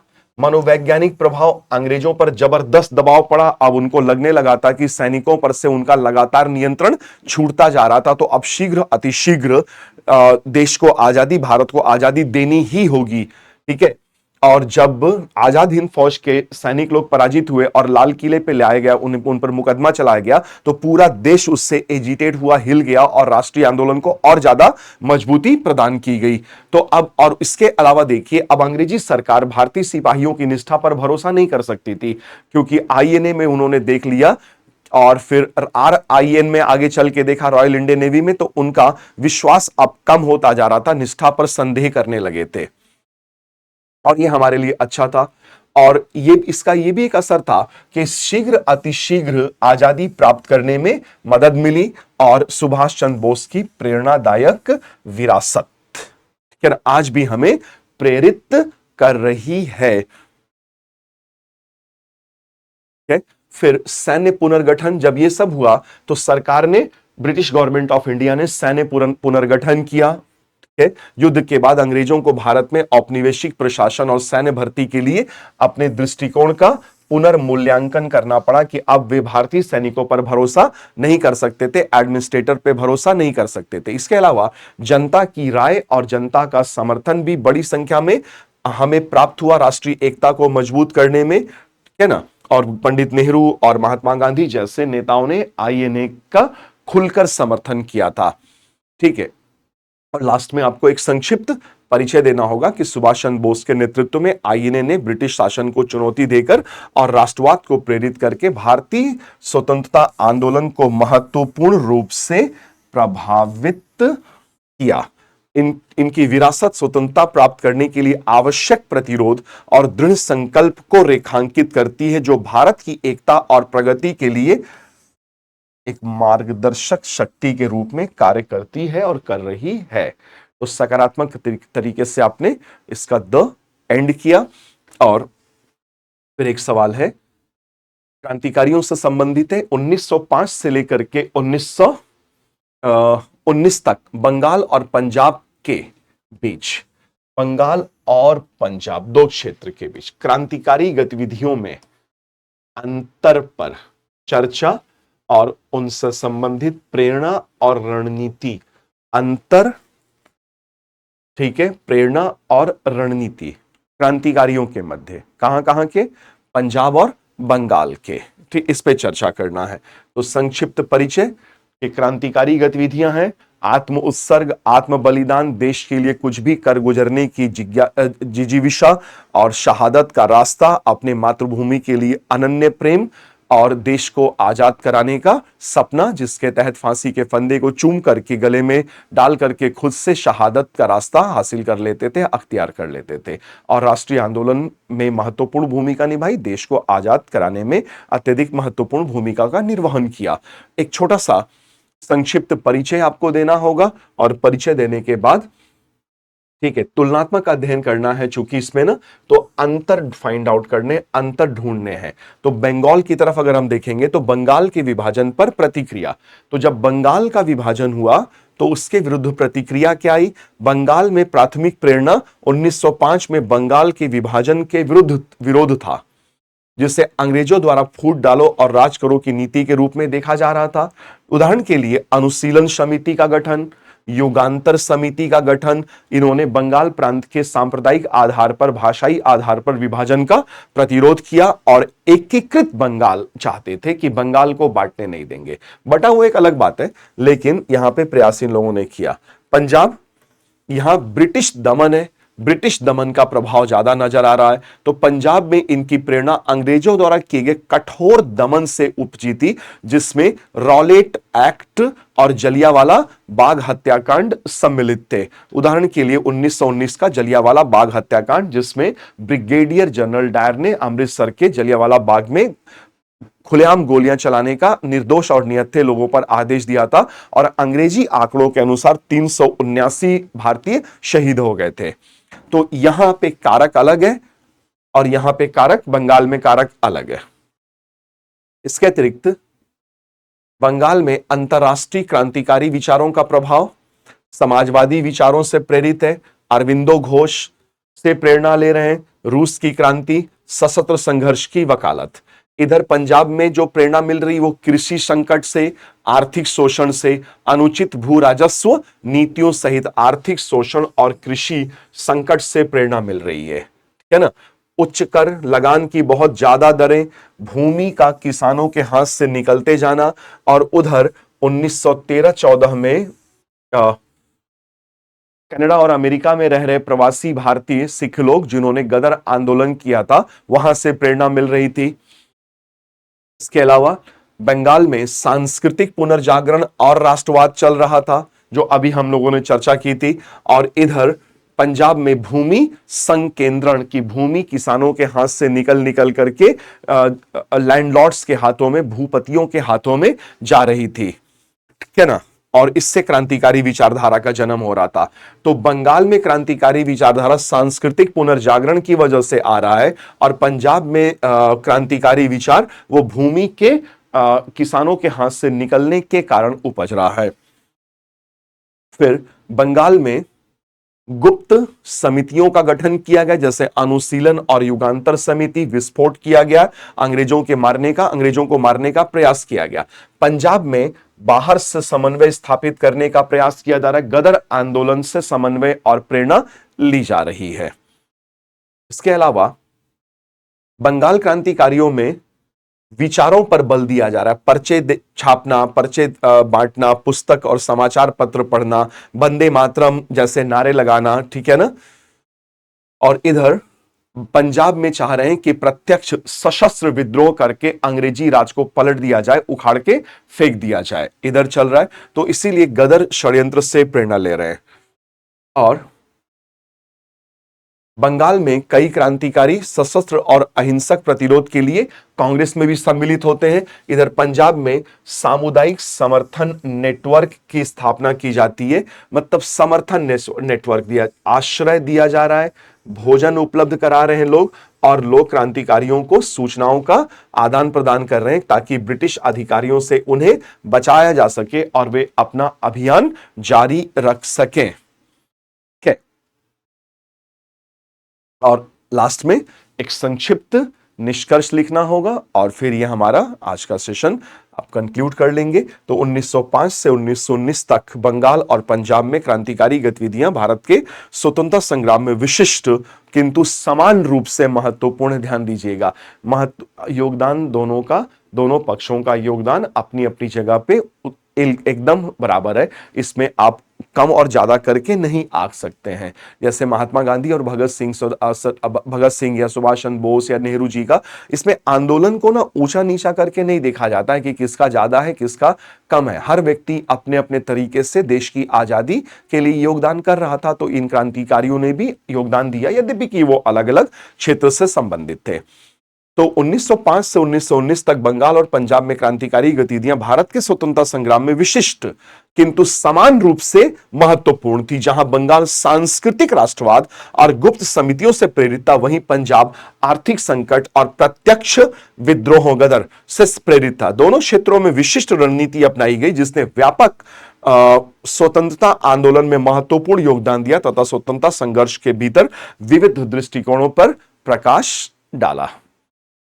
ठीक है, तो यह था उत्तर लेखन अभ्यास की श्रृंखला का डे 3, थर्ड डे, तीसरा दिवस। और आज हमने 7 सवाल और हल किए। हमने अब तक 21 सवाल कर लिए हैं, 7 हम और करेंगे और तब हम 28 सवाल हल कर चुके हैं। इससे जरूर आपको हेल्प मिलेगी उत्तर लेखन में और आपके चयन में ये महत्वपूर्ण भूमिका निभाएगी। जैसे ये गतिविधियां राष्ट्रीय आंदोलन और आजादी में महत्वपूर्ण भूमिका निभा रही हैं, वैसे ही हमारा और आपके बीच की ये चर्चाएं आप लोगों के चयन में महत्वपूर्ण भूमिका निभाएंगी। चलिए नेक्स्ट डे 4 में हम लोग मिलेंगे कल जल्दी ही, और तब तक के लिए आप लोग अपना ख्याल रखिएगा, अच्छे से पढ़ते रहिएगा, उत्तर लेखन अभ्यास करते रहिएगा। इसमें कोई कोताही नहीं बरतिएगा क्योंकि आपके चयन का तीसरा और बेहद महत्वपूर्ण पक्ष होता है उत्तर लेखन अभ्यास करते रहना, रिवीजन करते रहना।